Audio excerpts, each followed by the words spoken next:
Salams and welcome. Thank you for joining me in episode number 581 of the Afrikaans translation of the Holy Quran. Ons is nou besig met die Heilige Quran en dit is die Heilige Quran by Imam M.A. Baker. Auzubillahi minash shaitani rajim. Bismillahir Rahmanir Rahim. In the name of Allah, most gracious, most merciful, in die naam van Allah, die barmhartige, die genadige.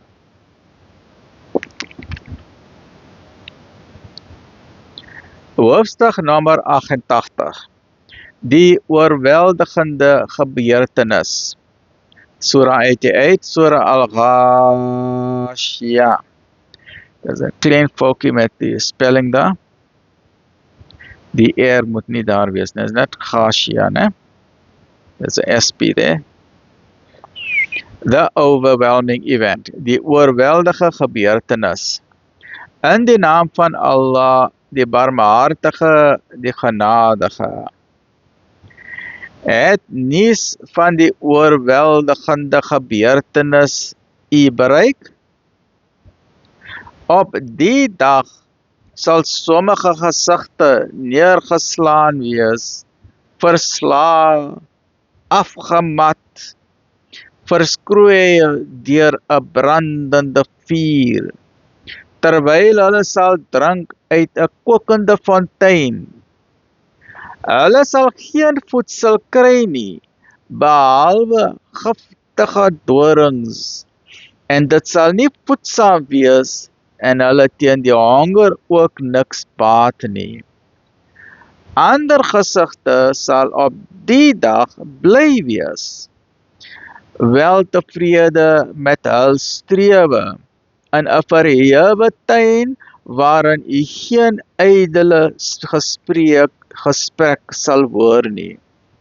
In hierdie tuin is 'n borrelende fontein en hoë rusbanke en drinkbekers en gerangskikte kussings en opgespreide tapyte.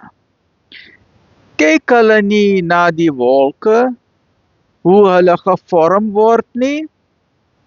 And this is a nice thing about the Quran. The Quran loves to ask a lot of questions, because when you ask a question, it stimulates the brain to think, né? There's thousands of questions in the Quran, né?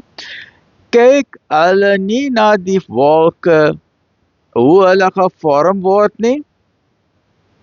En na die hemel, hoe verhewe dit is nie? En na die berge, hoe hulle gevestig is nie? En na die aarde en sy uitgestrektheid nie?